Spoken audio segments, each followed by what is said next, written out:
안녕하세요. 며칠 전 정말 믿을 수 없는 일이 저에게 생겨서 이렇게 사연을 보내게 되었습니다. 온 주변이 발칵 뒤집어진 제 이야기 꼭 끝까지 들어주세요.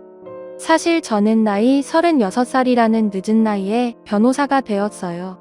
가난한 집안에서 자라서 20살이 되자마자 돈을 벌어 아버지의 빚을 갚았고 뒤돌아볼 틈도 없이 그렇게 일만 하며 살았죠.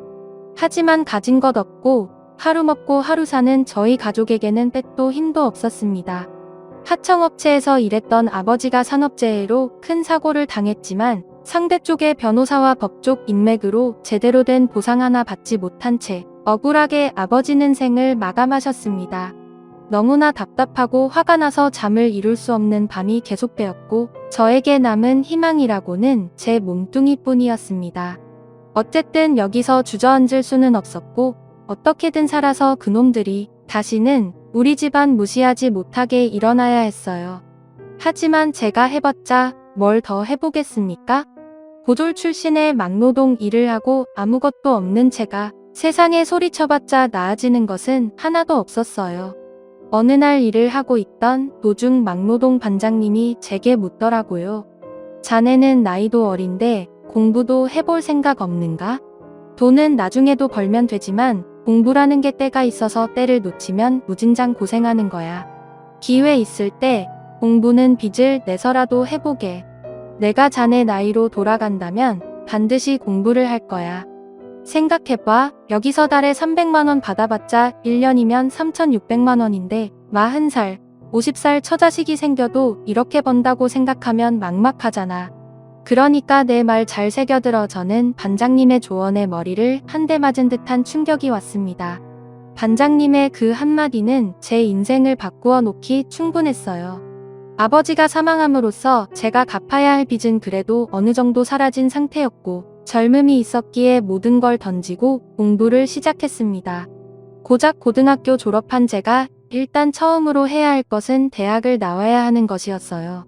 수능을 다시 보아 대학을 간다는 것은 자신이 없었고 저는 학점은행자를 통해 학점을 딴 후 방통대에 들어가게 되었습니다.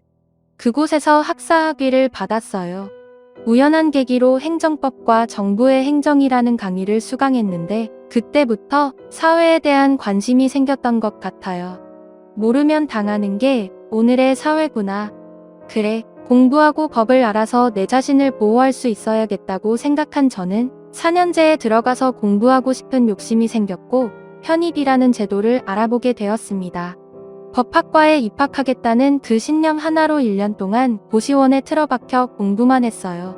하도 앉아있어서 허리 통증은 말로 할 것도 없었고 정말 끊임없는 자기와의 싸움에서 저는 점점 지쳐갔습니다. 난생 처음 배워보는 영어에 애를 많이 썼죠.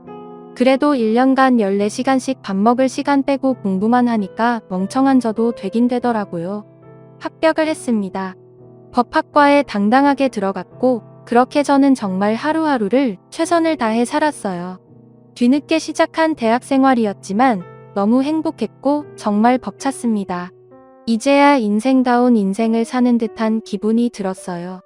매일 앞자리에서 수업을 듣고 제가 만점을 받는 바람에 교수님이 제게 관심을 주고 애정받는 학생이 되었습니다. 그렇게 모범생으로 살았고 졸업할 때가 되니 교수님께서 제게 권유를 하더라고요. 변호사 해보는 게 어떻겠냐고 하면서요. 저는 처음에 망설였습니다. 로스쿨 제도에 내가 잘 적응할 수 있을까? 게다가 나는 도와줄 부모님도 안 계시는데? 하면서 우물쭈물하니까 교수님이 말씀하시는 겁니다. 로스쿨에 입학하면 소득에 따라서 지원받을 수 있는 것도 많으니까 자네가 로스쿨을 준비하면 내가 두 팔 걷어 학비 지원받을 수 있게 도와준다고요. 저는 그렇게 고민 끝에 교수님의 지지로 로스쿨에 입학했고 정말 피똥 싸면서 또다시 엄청난 그 공부의 소용돌이에 들어갔습니다.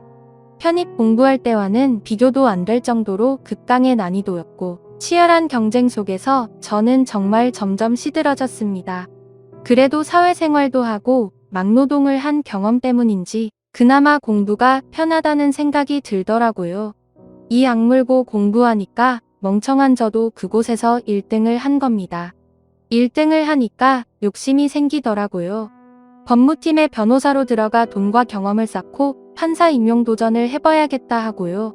그렇게 로스쿨 졸업을 우수한 성적으로 한 저는 4대 로펌 중 한 곳을 입사했습니다. 10여 년간 공부하느라 제대로 된 연애도 한 번 못 해보고 그렇게 시간이 지났죠.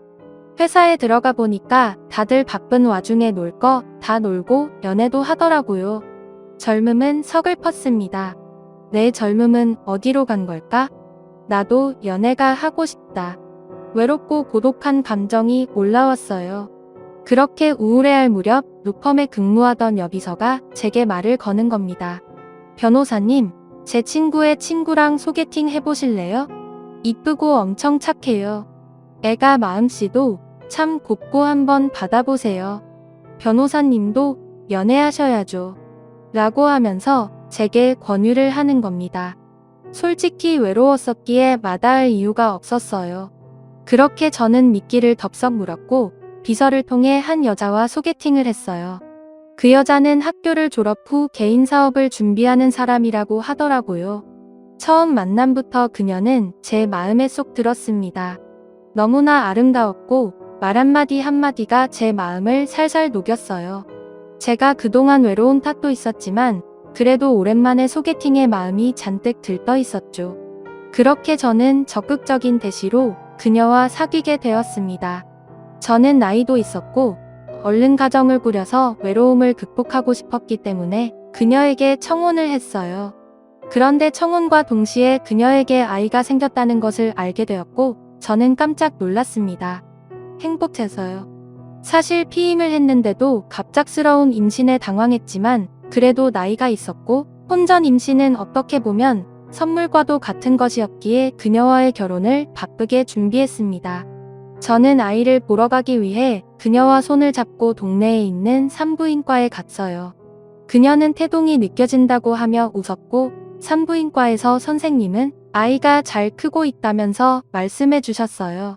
그렇게 혼전 임신한 아내와 행복한 나날들을 보내고 있을 무렵 저는 믿지 못할 이야기를 듣게 되었습니다. 아내와 카페에서 만나 데이트를 하려고 약속을 잡았어요. 저는 원래 약속 시간보다 1시간 일찍 장소에 도착해서 후져보는 버릇이 있었기에 그날도 그렇게 약속 장소에 일찍 도착해 그녀를 기다리고 있었어요. 그런데 이상하게 뒤통수에서 그녀의 목소리가 들리는 겁니다. 슬쩍 눈을 돌려봤더니 그녀가 전화를 하고 있더라고요. 저는 그녀가 안 보이는 칸막이 자리로 몸을 옮겨 그녀의 이야기를 들었습니다. 그러니까 이번에 변호사 속였잖아. 나는 그냥 사업 준비한다고 했지. 어차피 그 남자 고아애야. 아버지 어머니 다 돌아가시고 그냥 개천에서 용난 케이스라서 딱 좋아. 외롭고 고독한 전문직 남자 잘만 구슬리면 되는 거야. 임신한 것도 알아. 피임했으니까 당연히 그 남자 아이는 아니고 손님 아이겠지. 뭐 잘 됐지. 혼자 임신했으니까 바로 결혼할 수 있고. 너도 빨리 청담동 아줌마 그 사람 잘 잡아봐. 그래. 나도 잘 되면 다시 연락할게. 라고 하는 겁니다. 그 이야기를 듣는 순간 머리에 소용돌이가 치는 듯 했고 순간 온몸이 굳는 듯한 증상이 나타났어요. 그 와중에도 형사 전문 변호사인 저는 습관적으로 바로 녹음기를 켰고 그 증거들을 전부 녹음했습니다. 일종의 직업병이었던 거였죠. 저는 놀란 마음을 감추지 못한 채 손을 부들부들 떨리는 것을 허벅지 사이에 넣고 곰곰이 생각했습니다. 이 사건을 어떻게 해야 할지요. 하지만 고민해봤자 답은 하나였어요. 지금 이렇게 결혼해도 신뢰가 깨진 상황이라 도저히 관계를 지속할 수 없었습니다. 일방적인 이별을 통보하기에는 이미 결혼을 기약하고 같이 병원도 갔기 때문에 저는 선택했어요. 화내지 말고 차분하게 이 모든 것을 이야기하고 깔끔하게 끝내자고요. 그렇게 저는 떨리는 손을 감춘 채 그녀의 앞에 성큼성큼 걸어갔습니다. 그리고는 말했어요. 저기요라고 하자 그녀는 뒤를 돌아보며 깜짝 놀라더라고요. 여보 왜 이렇게 빨리 왔어? 아유 깜짝이야 라고 하면서 애교를 부리더라고요. 그 모습을 본 순간 구역질이 났지만 저는 침착하게 그녀에게 말했습니다. 나한테 여보라고 부르지 마. 나 당신 과거 다 알아. 지금 당신 뱃속에 있는 아이 내 아이 아니고 당신이 몸 굴리며 돈 벌었던 손님들 중에 아이잖아. 배가 불러도 너무 불렀다. 형사사건 전문 변호사인 나를 상대로 지금 이런 파렴치한 일을 벌인 거야? 거짓은 결국 거짓일 뿐이야. 절대로 진실이 될 수 없어. 알겠어. 결혼? 없던 일로 하자. 솔직히 마음 같아서는 당신한테 정신적 피해보상 민사소송으로 싹 다 걸고 싶은데 이 정도로만 할게. 라고 하면서 그녀에게 말했고 그녀는 저의 싸늘한 태도에 찍소리 한 번 못 내고 고개를 숙인 채 눈물만 흘리더라고요. 그래도 한때 결혼까지 생각했던 그녀인데 이렇게 관계를 정리하는 게 저도 참 힘들었습니다. 아, 내가 너무 순수했구나. 누군가에게는 내 과거가 돈줄이 될 수도 있구나 생각했고 그 일 이후로 저는 절대 소개팅을 받지 않았습니다. 모든 여자를 경계하게 되었고 없어도 될 트라우마가 생겼어요. 몇 년간 거의 일만 하고 정말 독고다이 하자는 마음으로 살았던 것 같아요. 모두에게 친절했던 제가 저의 직업과 재력을 알고 다가온 상대방에게는 날카로운 발톱을 숨기며 내밀 준비를 하고 있었죠. 모든 게 가식 같았습니다. 그렇게 살다 보니 큰일은 안 생겼지만 마음의 여유가 없었어요. 그런 저를 주변에서 지켜보는 사람들은 안타깝다고 저와 비슷한 사람들을 소개팅 해주려고 했지만 그것도 싫더라고요. 그냥 내가 변호사인 거 알면 다 돈 보고 접근하고 나라는 사람 자체를 보지 않을 것 같아 거부감이 들었습니다. 그러던 도중에 제게 조금 신기한 일이 생겼어요. 하루는 집에서 가만히 있는 게 너무 지루해서 카페에 가서 천천히 책을 읽고 있었습니다. 고개를 돌려 앞을 본 순간 한 여자와 눈이 마주쳤어요. 아름답고 긴 생머리를 길게 늘어뜨린 그녀의 눈을 본 순간 마음이 쿵했지만 이내 다시 시선을 거두고 책을 보았습니다. 그런데 그 다음날 카페에 갔을 때도 그녀가 있는 거예요. 뭐지 생각했지만 우연이겠지 하고 넘기고 다음 주 주말에 다시 커피를 마시러 카페에 갔습니다. 아니, 그런데 그녀를 또 마주친 거예요. 그 순간처럼 놓치면 안 되겠다. 번호라도 달라고 해야겠다. 이렇게 만나면 내 직업도 모르고 아무것도 모르는 상태에서 사람만 볼 수 있으니까 하면서 용기를 내려던 찰나. 갑자기 그녀가 제게 성큼성큼 다가와서 쪽지를 건네는 겁니다. 마음에 든다고요. 사실 전부터 봤다고 번호를 줄 수 있냐고 하면서요. 저는 터질 듯한 가슴을 부여잡고 애써 침착함을 유지한 채 그녀에게 제 번호를 주었고 저희는 그렇기에 영화 같은 만남을 시작했어요. 그녀는 선생님이었어요. 저는 제 직업을 숨기고 그냥 법인에서 근무하고 있는 사람이라고 말했죠. 그렇게 한 6개월 정도 진지한 만남을 가졌고 하루하루 다시 연애세포가 살아나는 듯 했어요. 여자에게 크게 당해서 정말 평생 독고다이로 살 것 같던 제게 사랑이 시작된 게 신기했고 정말 이 여자는 믿어도 되겠다 싶어서 얼른 결혼을 하고 싶었습니다. 그런데 그때 그녀가 제게 조심스럽게 말을 건네는 겁니다. 혹시나 해서 임신 테스트기를 해봤는데 2줄이 나왔다고 하더군요. 저는 너무나 깜짝 놀람과 동시에 기뻤어요. 이제는 정말 내 아이구나 싶었고 저는 그 여자와 손을 잡고 집 근처 동네에 있던 산부인과에 갔습니다. 전 파혼한 아내와 함께 갔던 곳이었죠. 제가 그곳에서 자궁경부암 주사도 맞고 그래도 몇 번 간 적이 있어서 의사 선생님과 안면이 있었거든요. 그래서 현재 아내 될 사람과 함께 그곳에 가서 초음파를 검사하고 이것저것을 했습니다. 아내가 작은 방에 들어가서 세부 검사를 하고 있을 때 선생님께서 제게 슬쩍 물어보더라고요. 그 전에 오신 분은 어떻게 된 거냐고요. 저는 짧고 굵게 설명드렸습니다. 직업 여성이었고 손님의 아이를 내 아이로 속여서 나랑 결혼하려고 해서 파혼했다고요. 의사 선생님은 힘내라고 그래도 다행히 좋은 분 만나셔서 다행이라고 하셨어요. 그렇게 저희는 바쁘게 결혼 준비를 하고 있었습니다. 체력을 단련하기 위해 복싱장을 등록을 했는데 그곳의 의사 선생님도 다니시는 겁니다. 깜짝 놀랐고 결혼과 아이에 관련해서 몇 번 말을 나누다 보니 부쩍 친해졌고 나중에는 연락처도 교환해서 따로 같이 만나 운동을 하러 갈 정도로 친해졌습니다. 아내 될 사람의 산부인과 전담의와 친해졌다는 게 여간 든든한 일이 아니었죠. 그렇게 저는 멋진 아이의 아빠가 되기 위해 체력 단련도 하고 일도 열심히 하면서 바쁜 하루를 보내고 있었습니다. 결혼 석 달 전 저희 집의 예비 아내, 그냥 아내라고 부를게요. 아내가 집에 들어와 같이 살기 시작했어요. 다니는 산부인과가 저희 동네에 있으니까 왔다 갔다 하기 쉽게 아예 저희 집으로 들어온 거죠. 그리고 신혼집도 제가 살고 있는 아파트에서 리모델링을 하고 살기로 했습니다. 그렇게 하루하루를 보내고 있던 중 제가 서류를 작성하다가 헷갈리는 맞춤법이 있었어요. 국어 교사를 하고 있는 아내에게 물어보았죠. 자기야, 여기서 띄어쓰는 게 맞지? 검색해봐. 나도 갑자기 물어보니까 기억이 안 나네. 아마 붙여 쓰는 걸 거야. 라고 하면서 당황하고 잘 모른다고 하더라고요. 아내가 붙여 쓰는 게 맞다고 하니까 저는 붙여서 썼고요. 그런데 마지막에 맞춤법 검사기를 돌려서 확인해 보니까 띄어쓰는 게 맞더라고요. 뭐야, 교사가 이런 것도 몰라? 생각하면서 조금 의아해했어요. 하지만 헷갈릴 수도 있는 거니까 대수롭지 않게 여긴 뒤 그렇게 결혼을 차차 준비해 갔어요. 아내의 배도 점점 불러왔고요. 그렇게 대망의 결혼식 날이 왔고 저는 부모님이 안 계셨기에 홀로 샵에서 새벽부터 메이크업을 받았어요.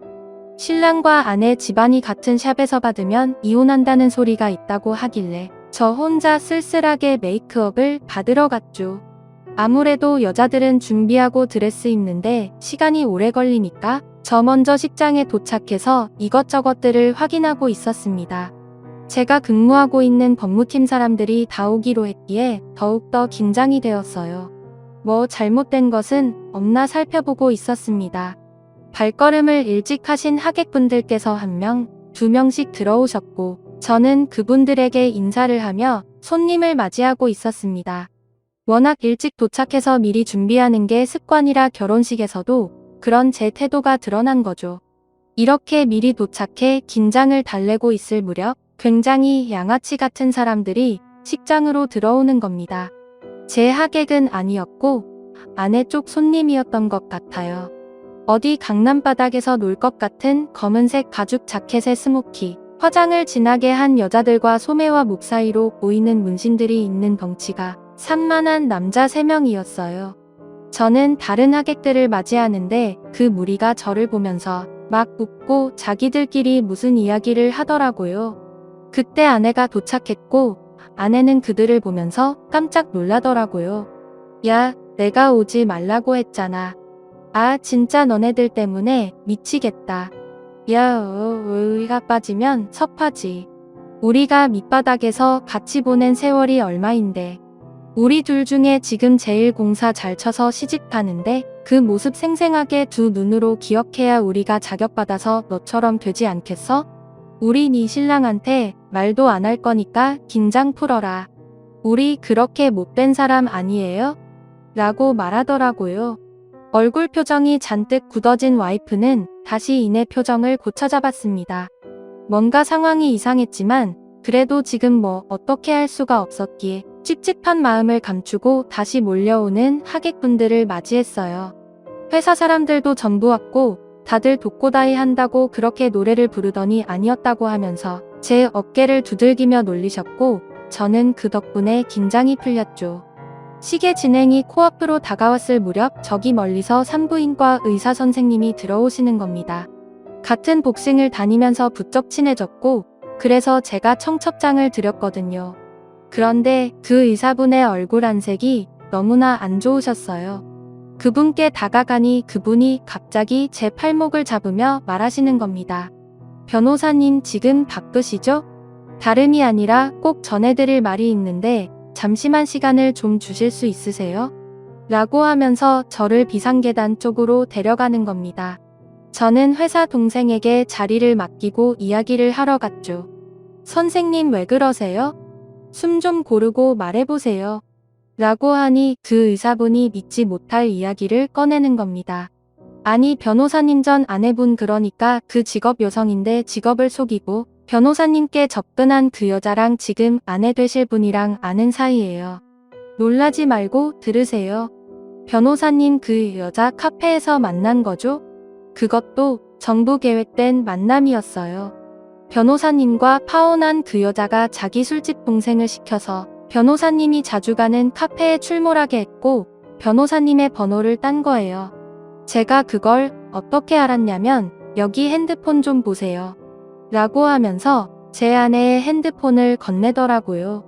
얼마 전에 핸드폰 잃어버렸다고 아내가 새로 핸드폰을 샀거든요. 아내의 핸드폰이 산부인과 소파 사이에 껴 있었던 겁니다. 아내가 검진을 받으러 병원에 갔을 때 주머니에서 핸드폰이 빠져 소파에 낀 것 같고 주말에 병원 대청소를 할 때 의사 선생님이 그 핸드폰을 발견한 거였어요.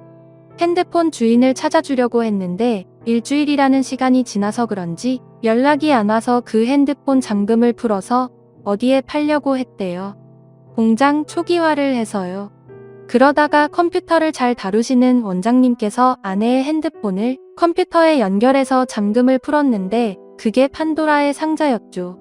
그 안에는 내 아내와 전에 파혼한 아내가 함께 저를 다시 꼬셔서 제 돈을 탐내고 인생을 역전하려고 하는 계획이 몽땅 들어 있었습니다. 충격적인 것은 전 아내가 했던 수법과 마찬가지로 현재 아내가 임신한 아이도 제 아이가 아니었어요. 피임을 철저하게 해서 관계를 맺는 제 아이를 가지지 못할 것 같으니 손님의 아이를 임신한 뒤 혼자 임신했다고 결혼하자고 한 것이었어요. 그러니까 학교에서 국어 교사를 한다는 것도 거짓말이었습니다. 사소한 맞춤법조차 고민하고 대답하고 또 그 대답이 틀렸던 이유가 그제서야 밝혀진 거였어요. 저는 온몸이 덜덜 떨리고 어떻게 해야 할지를 몰랐어요. 저는 의사 선생님께 부탁했습니다. 그 핸드폰을 좀 받을 수 있냐고 하면서요. 의사 선생님은 당연하다고 어떻게 하면 좋냐고 하며 저를 걱정했고 저는 순간 패닉이 되었습니다. 다리가 후들거려서 아무것도 할 수 없었어요.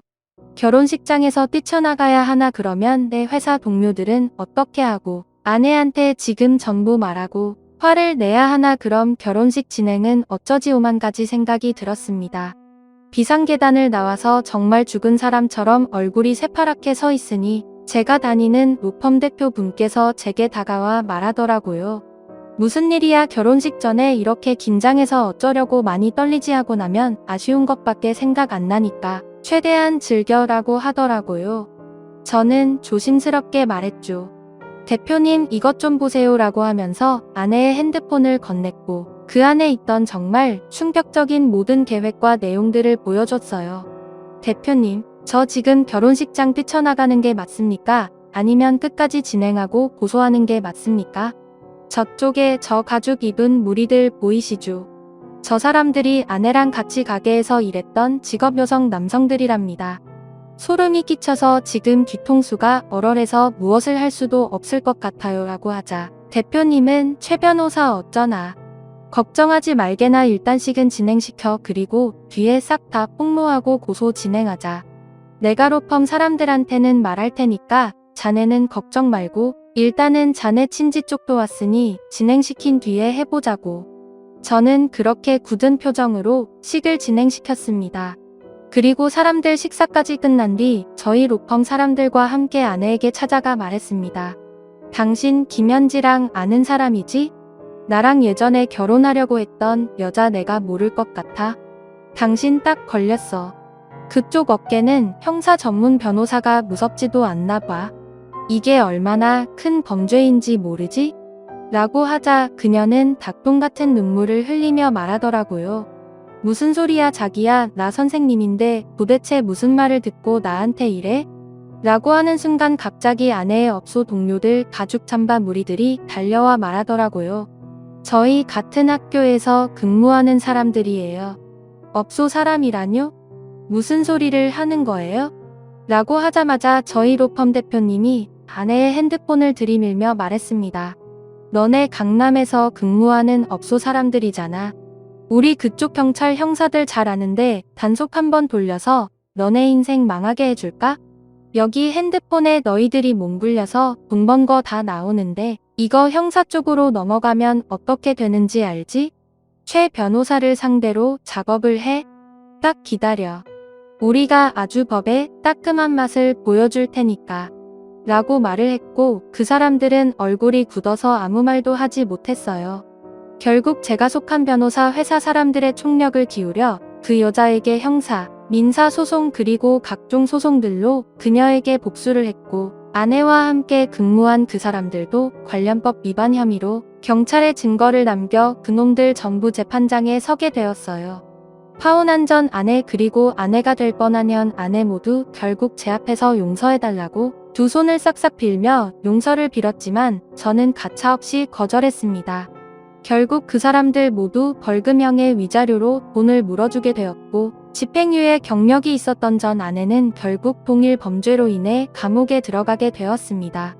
위자료의 민사소송 패소로 인한 엄청난 금액을 제게 주게 생긴 그녀는 빚까지 냈고 결국은 인생이 완전히 나락으로 떨어졌고 지금 알코올 중독에 걸려 몸과 얼굴이 망가져 시골 다방에 내려가 일을 하고 있다고 하더라고요.